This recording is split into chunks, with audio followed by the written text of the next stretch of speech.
শ্রমিকের ন্যায্য পাওনা থেকে বঞ্চিতকারী যতই আন্তর্জাতিক খ্যাতি সম্পন্ন হোক ছাড় দেয়া হবে না, মে দিবসের আলোচনায় প্রধানমন্ত্রীর হুঁশিয়ারি। সারা দেশে নানা আয়োজনে পালিত হচ্ছে মহান মে দিবস, মজুরি বৈষম্যে তীব্র আক্ষেপ খেটে খাওয়া মানুষের। এবং কাল থেকে ক্রমান্বয়ে কমতে শুরু করবে তাপমাত্রা, জানিয়েছে আবহাওয়া অধিদপ্তর। ঢাকার আশপাশে বৃষ্টির পূর্বাভাস।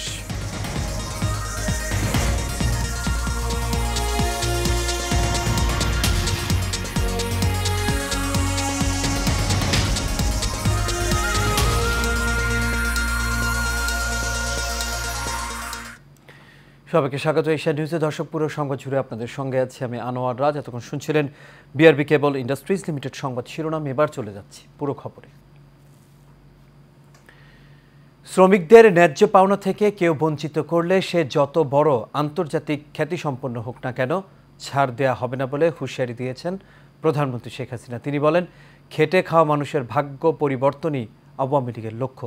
আওয়ামী লীগ যতবারই ক্ষমতায় এসেছে ততবারই শ্রমিকদের মজুরি বাড়িয়েছে। আজ মহান মে দিবস উপলক্ষে আয়োজিত অনুষ্ঠানে এই কথা বলেন তিনি। কাউসার আহমেদের রিপোর্টে দেখুন বিস্তারিত। রাজধানীর শেরেবাংলা নগরে বঙ্গবন্ধু আন্তর্জাতিক সম্মেলন কেন্দ্রে শ্রম কর্মসংস্থান মন্ত্রণালয়ের উদ্যোগে মহান মে দিবস উপলক্ষে আলোচনা সভার আয়োজন করা হয়। এতে প্রধান অতিথি হিসেবে উপস্থিত ছিলেন প্রধানমন্ত্রী শেখ হাসিনা। আজকের যে প্রতিপাদ্য বিষয়টা, শ্রমিক মালিক গর্ব দেশ, স্মার্ট হবে বাংলাদেশ, আমি মনে করি অত্যন্ত উপযোগী একটি প্রতিপাদ্য।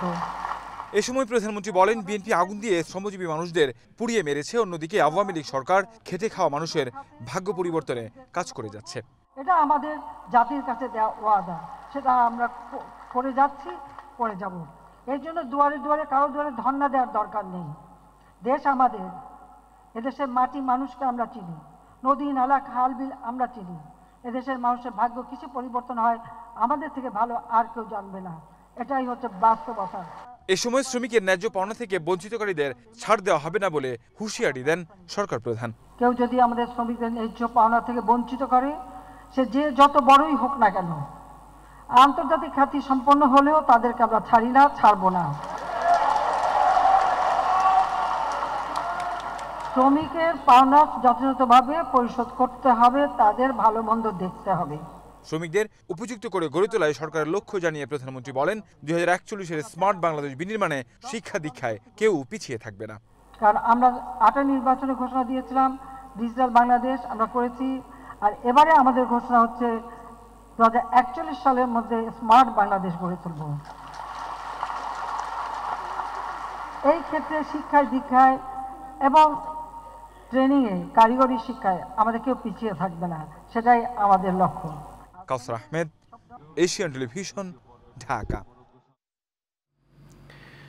আন্দোলনের মাধ্যমেই শ্রমিকদের অধিকার প্রতিষ্ঠিত করতে হবে বলে জানান বাংলাদেশ সমাজতান্ত্রিক দল বাসদের সহকারী সাধারণ সম্পাদক রাজিকুজ্জামান রতন। তিনি বলেন, এর পেছনে সরকারের অভ্যন্তরের সিন্ডিকেট রয়েছে। শ্রমিক নির্যাতন রোধে ILO কনভেনশন 190 অনুস্বাক্ষর বাস্তবায়ন করার দাবিও জানান তিনি। আজ মহান মে দিবস উপলক্ষে রাজধানী প্রেস ক্লাবে এক অনুষ্ঠানে তিনি এসব কথা বলেন। সাইফুল ইসলাম নয়নের রিপোর্টে দেখুন বিস্তারিত। মহান মে দিবস এবং আন্তর্জাতিক শ্রমিক দিবসে শ্রমিকদের দাবি বাস্তবায়ন করার লক্ষ্যে জাতীয় প্রেস ক্লাবের সামনে র্যালি এবং অবস্থান কর্মসূচি পালন করে শ্রমিক সংগঠন।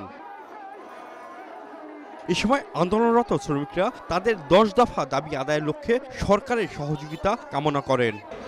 গতকাল অফিস সময়ের পরে ইটকলের স্থায়ী নিয়োগপ্রাপ্ত 106 জন কর্মকর্তা কর্মচারীকে কোনোরূপ পূর্ব ঘোষিত নোটিশ ছাড়াই অন্যায় অযৌক্তিকভাবে চাকরিচ্যুত করেছে।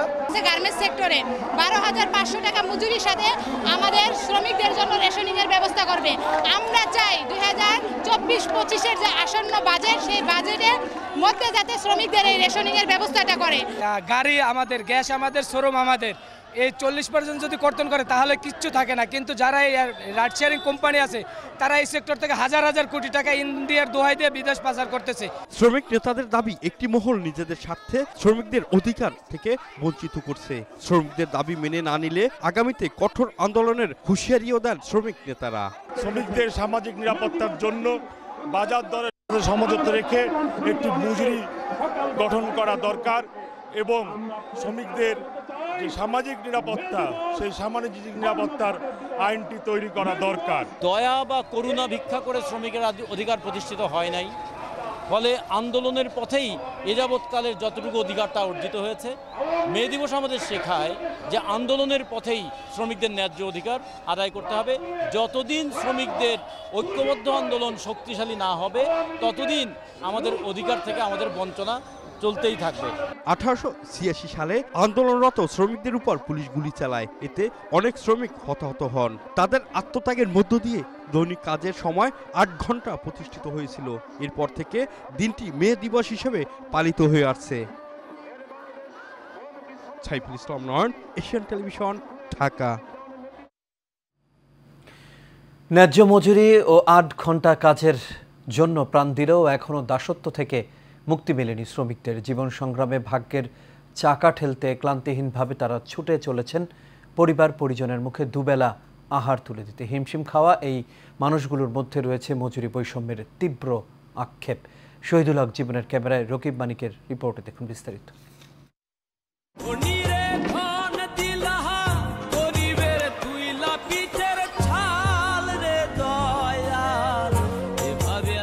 শ্রমিকের ঘাম শুকানোর আগেই তার উপযুক্ত মজুরি পরিশোধ করার বিধান থাকলেও আদৌ কি তা কার্যকর হয়েছে? জীবনযুদ্ধে বেঁচে থাকার সংগ্রামে দুবেলা খাবার জোগাতেই প্রতিনিয়তই শরীরের ঘাম ছড়াচ্ছে শ্রমিকরা। মাথার ঘাম আর শরীরের ঘাম মিলেমিশে যেন একাকার। 150 বছর আগে শিকাগো শহরে কর্মঘণ্টা 8 ও ন্যায্য মজুরির দাবিতে আন্দোলন হলেও এখনও রয়েছে মজুরি বৈষম্য। নারী শ্রমিকরা দিনে 500 টাকা পেলে পুরুষ শ্রমিকরা পায় 700 টাকা। কষ্টের কাম করণই লাগে, না করে করাম কি জীবুত পালন লাগে, মানুষ করণ লাগে, জীবুতের লেখাপড়া করান লাগে। এই করে সংসারের তো চালাইতে এই সাইডে এইভাবে আমরা কাজ করি। সকাল 7টাতে দুবার একটা, আবার সন্ধ্যা 7টাতে রাইতে একটা। মজুরি 12 ঘন্টায় 566 টাকা। আমাকে হাজিরা মাসে বেতন 17,000। তীব্র রোদ উপেক্ষা করেই কাজ করেন কর্মক্ষেত্রে। মাথার ঘাম আর পায়ের ঘাম এক হয়ে যায় অনেক ক্ষেত্রেই, তবুও ক্লান্তি নেই তাদের। এই ছেলেরা কাজ কাম ভালো হয় নাই, কাজ কাম করে ফেলে না। বাবা আল্লাহ পাক খুব কষ্টে চালায়, আল্লাহ পাক যা চালায় এইভাবেই চলি আর কি। ঘর ভাড়া দিয়ে খাই। শ্রমিকদের দাবি দ্রব্যমূল্যের ঊর্ধ্বগতির এই বাজারে তাদের মজুরি যেন একটু বাড়ে। মাসে অন্তত একবার ভালো খাবার খেতে পারেন তারা। কোনোদিন 700, কোনোদিন 800, আবার এবং আমাদের 1000 এটা খোলা থেকে বার করলে আমাদেরকে 163 টাকা দেওয়া হয়। কয়েক টাকা পাইলে ওই করে চলি, ওষুধ ভরি, কাজটাই তো লাগে। মজুরি 600, তাতে এত কিছু হয় না, 600 টাকা দেয়। আবার গাড়ি ভাড়া যায় 20 টাকা, আরও বাড়াইলে একটু ভালো হতো। দেশের 85% শ্রমিকই অপ্রাতিষ্ঠানিক কাজ করে। তাদের জীবন ঝুঁকি সবচেয়ে বেশি। দুর্ঘটনার শিকার হলেও খোঁজ রাখেন না কেউই। রকিব মানিক, এশিয়ান টেলিভিশন।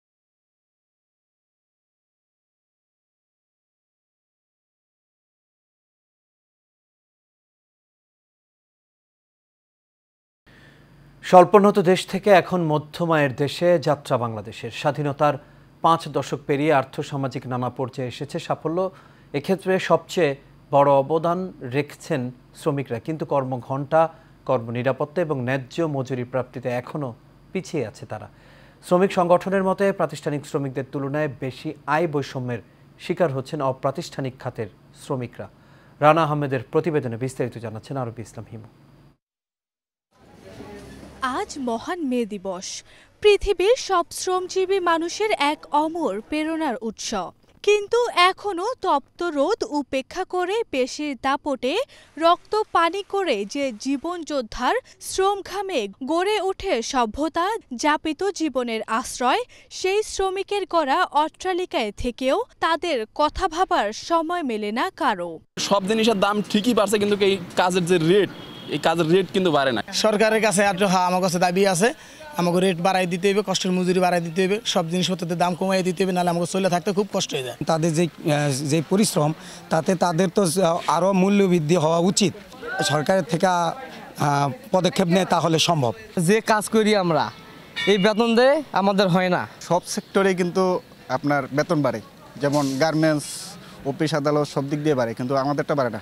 একই টুকরি, একই শ্রম, একই কষ্ট, তবুও মজুরির বেলায় লিঙ্গভেদ আর বৈষম্য, যা আজও পোড়ায় মানুষের হৃদয়। সারাদিনে কাজ করি 400 450 টাকা, হে দিয়ে তো আমাকে সংসার চলে না। নারীরা খাটেছে, পুরুষও খাটেছে, সমানে খাটেছে, কিন্তু ওদের হাজিরা বেশি, আমাদের হাজিরা আর একটু কম। তোমার যদি সমান দাম দিনি তাহলে নারী পুরুষ দামটা কেমন করে থাকিল। দেশের মোট শ্রম শক্তির 70% বেশি অপ্রাতিষ্ঠানিক খাতে নিয়োজিত, কিন্তু দেশের 5 কোটি অপ্রাতিষ্ঠানিক শ্রমিকেরা ন্যায্য মজুরি থেকে বঞ্চিত হচ্ছেন, এমন অভিমত শ্রমিক সংগঠনগুলোর। রাষ্ট্রের এই নৌ পরিবহন সেক্টর যদি অচল হয়ে যায়, রাষ্ট্র অচল হয়ে যাবে। আমরা তো আপনার কাছে আর কিছু দাবি করছি না, তাহলে এই সামান্য কাজটুকু কেন রাষ্ট্র করতে পারছে না? তারা করতে পারছে না নয়, করছে না। মে দিবসের প্রত্যাশা, একদিন শ্রমজীবী মানুষের অধিকার শতভাগ নিশ্চিত হবে, মুছবে মজুরি বৈষম্য, নিশ্চিত হবে নির্ধারিত কর্মঘণ্টা ও কর্মনিরাপত্তা। আরভি ইসলাম হিমু, এশিয়ান টেলিভিশন। এবার অন্যান্য প্রসঙ্গ। আগামীকাল বৃহস্পতিবার থেকে দিনের তাপমাত্রা ক্রমান্বয়ে কমতে শুরু করবে। ঢাকা এবং আশপাশের অঞ্চলে দুপুর থেকে সন্ধ্যার মধ্যে সামান্য সময়ের জন্য বৃষ্টিপাত হওয়ার সম্ভাবনা রয়েছে। আজ সকালে আবহাওয়া অধিদপ্তর এসব তথ্য জানিয়েছে। আবহাওয়াবিদ মোহাম্মদ ওমর ফারুক জানিয়েছেন, সামান্য সময়ের জন্য বৃষ্টিপাত হলেও তাপমাত্রা স্বস্তিদায়ক হবে না। আগামী 2, 3 ও 4 তারিখে রাজশাহী, চুয়াডাঙ্গা, যশোর ও রংপুরে বৃষ্টি হওয়ার সম্ভাবনা একেবারেই কম। তবে 5 তারিখে সারা দেশে বৃষ্টিপাত হবে, তখনই সারা দেশে স্বস্তিদায়ক তাপমাত্রা বিরাজ করবে। আজ সারা দেশে দিনের তাপমাত্রা অপরিবর্তিত থাকবে। দেশের ওপর দিয়ে পুরো এপ্রিল জুড়ে মৃদু থেকে অতি তীব্র তাপপ্রবাহ অব্যাহত ছিল। গতকাল মঙ্গলবার মৌসুমের সর্বোচ্চ তাপমাত্রা যশোরে 43.8 ডিগ্রি সেলসিয়াস রেকর্ড করা হয়েছে। এটি দেশের ইতিহাসের দ্বিতীয় সর্বোচ্চ তাপমাত্রা।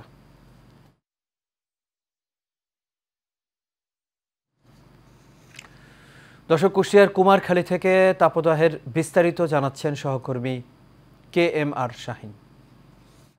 কুষ্টিয়া কুমারখালী আবহাওয়া পর্যবেক্ষণাগারে আমরা যেটা জেনেছি, গতকালকে কুষ্টিয়া কুমারখালীর তাপমাত্রা ছিল 42.5। আজকেও প্রচণ্ড দাবদাহ, যে দাবদাহের কারণে ইতিমধ্যে মাঠের ফসল শুকিয়ে যাচ্ছে, গাছপালা শুকিয়ে যাচ্ছে, পশু জীববৈচিত্র্য হুমকির মুখে। ঠিক এই একটা অবস্থায় বৃষ্টির কোনো সম্ভাবনা আমরা দেখতে পাচ্ছি না। আমরা এখন কুমারখালী আবহাওয়া পর্যবেক্ষণাগারের পর্যবেক্ষক বাবলু ভাইয়ের সাথে আমরা একটু কথা বলবো। আমরা জানবো যে আজকের আবহাওয়া এবং কোনো সুখবর আপনার কাছে আছে কিনা একটু বলবেন আপনি। কুষ্টিয়া কুমারখালী অঞ্চল সময়ের উপর দিয়ে গত 17 এপ্রিল থেকে তীব্র হতে অতি তীব্র তাপপ্রবাহ অব্যাহত রয়েছে। গত 30 এপ্রিল এই মৌসুমের সর্বোচ্চ তাপমাত্রা কুষ্টিয়াতে রেকর্ড করা হয়েছে, যেটা 42.5 ডিগ্রি সেলসিয়াস, যা এই মৌসুমের সর্বোচ্চ তাপমাত্রা। আপনার এইটা সুখবর কিছু আছে কিনা আপনার? সেক্ষেত্রে আগামীকাল থেকে এই তাপপ্রবাহ কিছুটা কমে আসতে পারে এবং আগামী 5 তারিখের পর থেকে দেশের অন্যান্য অঞ্চলের ন্যায় কুষ্টিয়াতেও বজ্রসহ বৃষ্টির সম্ভাবনা আছে। আচ্ছা দর্শক, যেটা শুনছিলেন আবহাওয়া পর্যবেক্ষকের কাছে, আমরা ওনার কাছে যেটা জানলাম যে 2-1 দিনের পর থেকে তাপ কমতে পারে এবং 5 তারিখের পরের থেকে বৃষ্টি হতে পারে। এই ছিল কুমারখালী আবহাওয়া পর্যবেক্ষণাগার থেকে আবহাওয়া এবং তাপদাহের সর্বশেষ খবর। রাজবাড়ীতে আশঙ্কাজনক হারে নামছে ভূগর্ভস্থ পানির স্তর। ফলে জেলার 4টি উপজেলার অধিকাংশ টিউবওয়েলে বন্ধ হয়ে গেছে পানি ওঠায়। এতে একদিকে রান্না ও গৃহস্থালী কাজে যেমন সমস্যা হচ্ছে, তেমনি গৃহপালিত পশু পাখির জন্য মিলছে না পর্যাপ্ত পানি। জনস্বাস্থ্য প্রকৌশল অধিদপ্তর বলছে, 30 থেকে 35 ফুট নিচে পানির স্তর চলে যাওয়ায় অনেক টিউবওয়েলে পানি উঠছে না। রাজশাহী থেকে রাজবাড়ী থেকে SM রাসেল কবিরের প্রতিবেদন বিস্তারিত জানাচ্ছেন অনুকৃতি আদিত্য। ভূগর্ভস্থ পানিস্তর 35 ফুট নিচে নেমে যাওয়ায় রাজবাড়ী সদর, পুংশা, কুলাখালী ও বালিয়াকান্দি উপজেলার অধিকাংশ গ্রামের টিউবওয়েলে উঠছে না পানি। 2-1টি টিউবওয়েলে পানি উঠলেও তা পর্যাপ্ত না। টিউবওয়েলের পানি না ওঠা ও পুকুর খালবিলে পানি না থাকায় আরও বেশি সংকট তৈরি হয়েছে। 1.5 মাসের বেশি সময় ধরে এমন সংকটে পড়েছে জেলার কয়েক লাখ মানুষ। পানি ওঠে না, এই পানি দিয়ে আমরা খাবার পানি দিয়ে মনে করেন গোসল করা পানি দিয়ে, থাল বাসন ধোবার পানি দিয়ে, খালি বাড়ি বাড়িতে টানি আনি, তাও তারা দিবার চায় না, যে দেয় তো ওঠে বেশি, তারা সিদাচ্ছে দিবার চায় না।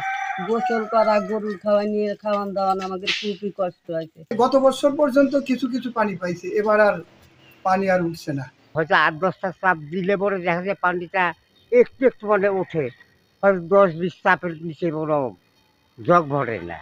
বৃষ্টি হলে পরিস্থিতি স্বাভাবিক হয়ে আসবে বলে জানিয়েছেন রাজবাড়ীর জনস্বাস্থ্য প্রকৌশল অধিদপ্তরের এই কর্মকর্তা। এ পর্যায়ে আমরা জনগণকে উৎসাহ দিচ্ছি, আমাদের যে সরকারি টিউবওয়েলগুলো আছে এগুলা তারা টিউবওয়েল এবং সাবমার্সিবল পাম্পযুক্ত টিউবওয়েল সেগুলো থেকে পানি নেওয়ার জন্য। এইসব টিউবওয়েলে সবসময় পানি পাওয়া যায়, কারণ আমাদের এই টিউবওয়েলগুলা 70 ফিট 80 ফিট নিচেও যদি পানির লেয়ার চলে যায় সেখান থেকে পানি সংগ্রহ করা যায়। জেলায় সরকারিভাবে মোট 19,228টি টিউবওয়েল বসানো আছে। এর মধ্যে 1,741টি টিউবওয়েল অকেজো অবস্থায় আছে। অনুকৃতি আদিত্য, এশিয়ান টেলিভিশন। ছাত্রলীগের সাবেক নেতা মোহাম্মদ আবিরকে আহ্বায়ক করে 31 সদস্য বিশিষ্ট খিলগা থানা কমিটি ঘোষণা করেছে বঙ্গবন্ধু সৈনিক লীগ। মঙ্গলবার বিকেলে এশিয়ান টেলিভিশনের প্রধান কার্যালয়ে সংগঠনটির সভাপতি বীর মুক্তিযোদ্ধা আলহাজ হারুনুর রশিদ সিআইপিকে নতুন কমিটির নেতৃবৃন্দ সৌজন্য সাক্ষাৎ ও ফুল দিয়ে শুভেচ্ছা জানান। এ সময় বঙ্গবন্ধু সৈনিক লীগ ঢাকা মহানগর দক্ষিণের আহ্বায়ক আবুল কালাম আজাদ, যুগ্ম আহ্বায়ক মীর মোহাম্মদ ইসমাইল হোসেন এবং খিলগা থানা আওয়ামী লীগের সাবেক সাংগঠনিক সম্পাদক মাহবুবুর রহমান উপস্থিত ছিলেন। অনুষ্ঠানে বঙ্গবন্ধু সৈনিক লীগের সভাপতি বীর মুক্তিযোদ্ধা আলহাজ মোহাম্মদ হারুনুর রশিদ সিআইপি নবগঠিত কমিটিকে অভিনন্দন জানান। একই সাথে তিনি আগামী দিনে বাংলাদেশ আওয়ামী লীগ তথা বর্তমান সরকারের লক্ষ্য অর্জনে নেতাকর্মীদের ঐক্যবদ্ধ থাকার আহ্বান জানান। প্রধানমন্ত্রী শেখ হাসিনার বিশ্বস্ত ভ্যানগার্ড হিসেবে প্রতিটি নেতাকর্মীকে মাঠে থাকারও নির্দেশ দেন বীর মুক্তিযোদ্ধা আলহাজ মোহাম্মদ হারুনুর রশিদ সিআইপি। সকলকে জানাই এশিয়ান টিভির পক্ষ থেকে, এশিয়ান গ্রুপের পক্ষ থেকে এবং বঙ্গবন্ধু সৈনিক লীগের পক্ষ থেকে অভিনন্দন। আমি চাই ঢাকার যতগুলো থানা আছে সকলকে যার যার এলাকায় আমি থানাগুলা পুরো কমপ্লিট করতে চাই ঢাকা বিভাগের ভিতরে। বঙ্গবন্ধু সৈনিক লীগ যারা আছে সকলে ভাই বোনেরা আমরা একের সাথে এক মিলে কাঁধে কাঁধ মিলে এগিয়ে যাব এই মাননীয় প্রধানমন্ত্রীর হাতকে শক্তিশালী করার জন্য। মহান মে দিবসের র্যালি ও আলোচনা সভা করেছে ক্যান্টনমেন্ট থানা নির্মাণ শ্রমিক লীগ বাংলাদেশ। সকালে রাজধানীর ক্যান্টনমেন্টে মে দিবস উপলক্ষে নির্মাণ শ্রমিক লীগের আয়োজনে র্যালি ও আলোচনা সভা অনুষ্ঠিত হয়। ঢাকা মহানগর আওয়ামী লীগের সদস্য ইজাজ আহমেদ ও ইতালি আওয়ামী লীগের সভাপতি আবু সাইদ খান, ক্যান্টনমেন্ট থানা আওয়ামী লীগের সাংগঠনিক সম্পাদক ও নির্মাণ শ্রমিক লীগের সভাপতি হাজী আব্বাস উদ্দিন সহ অন্যরা এ সময় উপস্থিত ছিলেন। অনুষ্ঠান শেষে র্যালি ও খাবার বিতরণ করা হয়েছে।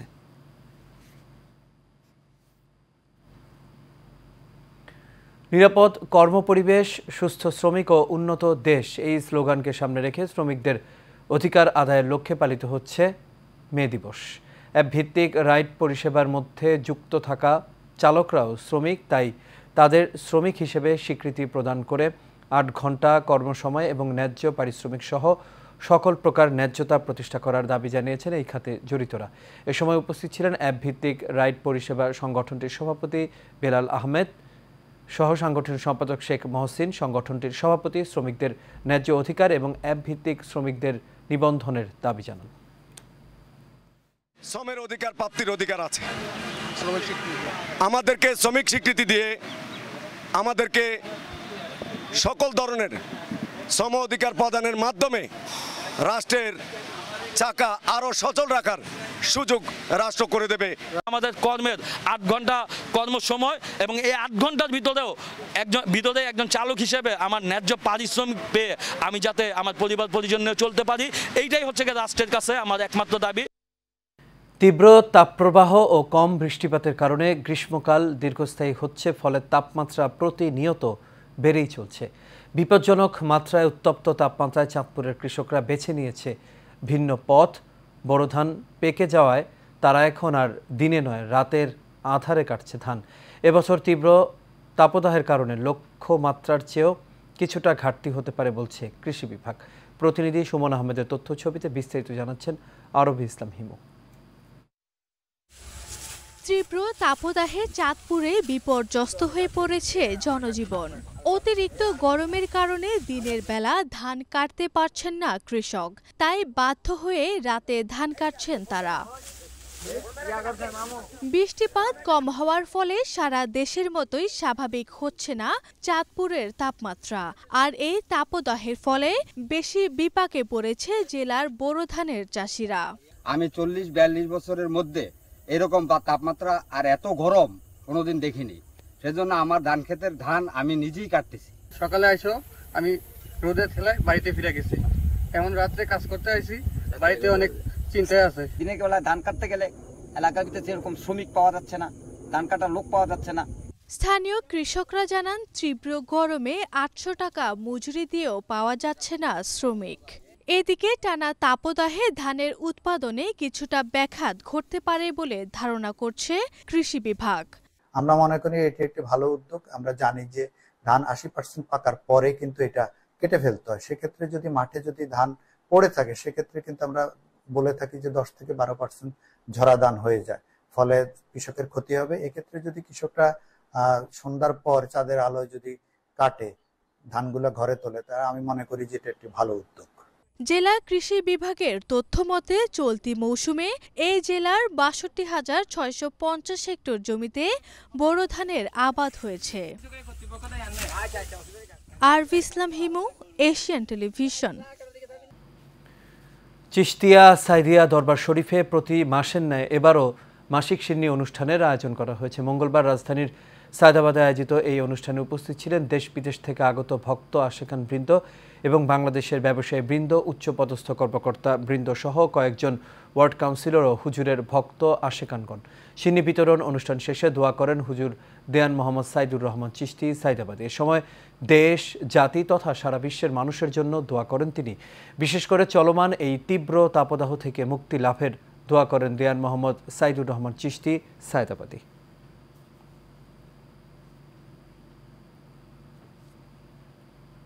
গরমের মধ্যে আপনারা সকলে নামাজ পড়ে আল্লাহ তাআলা হাত দোয়া চাইবেন যত আল্লাহ আমাদের দেশকে এই গরম থেকে মুক্তি করে। অসংখ্য গরম, জায়গায় জায়গায় মানুষের কষ্ট হচ্ছে, ব্যবসা বাণিজ্য বন্ধ হয়ে যাচ্ছে, ক্ষেত্রে খামারে নষ্ট হয়ে যাচ্ছে। আল্লাহর একটু বৃষ্টির রহমত হলে আমাদের দেশে আল্লাহর রহমত আরও বেশি বেশি হবে। রাজধানীর উত্তরায় জামিয়াতুল হেরা আল ইসলামিয়ার উদ্বোধন করা হয়েছে।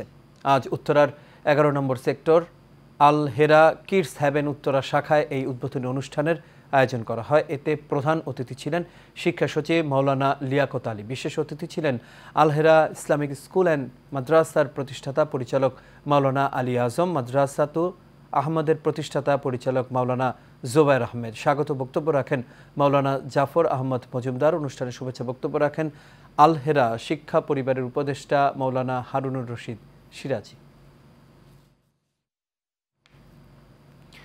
দেশের 96% সিগারেটের প্যাকেটে উৎপাদনের তারিখ দেয়া হয় না। এতে স্বাস্থ্য সতর্কবাণী বিধান এবং রাজস্ব ফাঁকি মনিটরিং সম্ভব হচ্ছে না।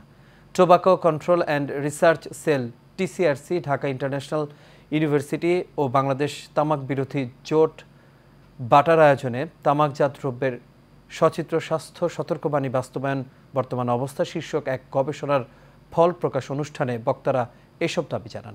অনুষ্ঠানের প্রধান অতিথি ছিলেন ঢাকা ইন্টারন্যাশনাল ইউনিভার্সিটির উপাচার্য প্রফেসর ডক্টর গণেশ চন্দ্র সাহা। এছাড়া বিশেষ অতিথি ছিলেন বাংলাদেশ ক্যান্সার সোসাইটির সভাপতি অধ্যাপক doctor Golam Mohiuddin Faruk, সিটিএফকের grant manager Mohammad Abdus Salam Mia, development activities of সোসাইটির টিম লিড আমিনুল ইসলাম বকুল সহ আরও অনেকেই।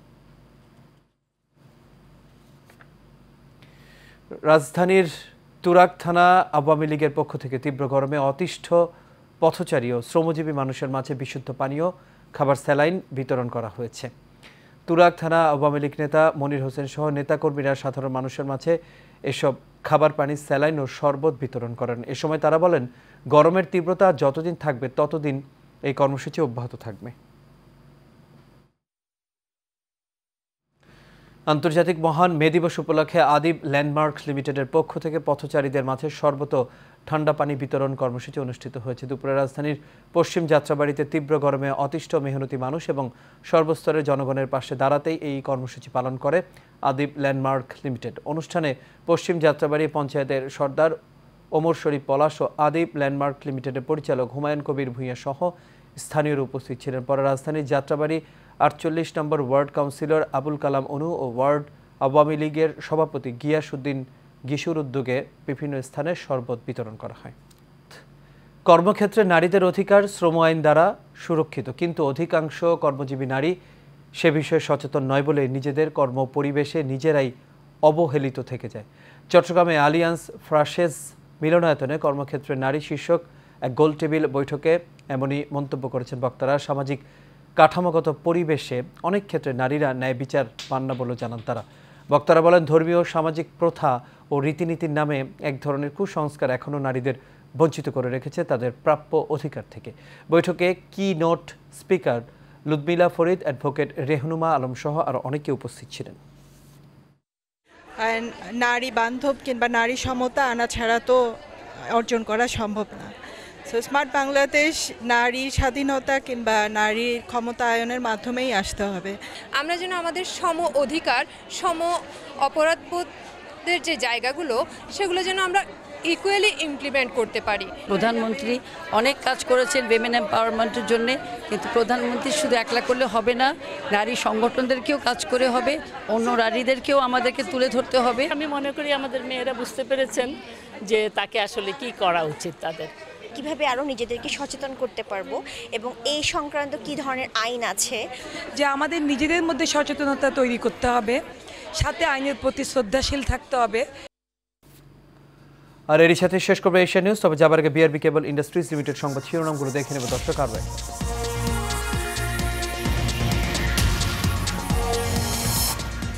শ্রমিকের ন্যায্য পাওনা থেকে বঞ্চিতকারী যতই আন্তর্জাতিক খ্যাতি সম্পন্ন হোক, ছাড় দেয়া হবে না। মে দিবসের আলোচনায় প্রধানমন্ত্রীর হুঁশিয়ারি। সারা দেশে নানা আয়োজনে পালিত হচ্ছে মহান মে দিবস। মজুরি বৈষম্যে তীব্র আক্ষেপ খেটে খাওয়া মানুষের। এবং কাল থেকে ক্রমান্বয়ে কমতে শুরু করবে তাপমাত্রা, জানিয়েছে আবহাওয়া অধিদপ্তর। ঢাকার আশপাশে বৃষ্টির পূর্বাভাস।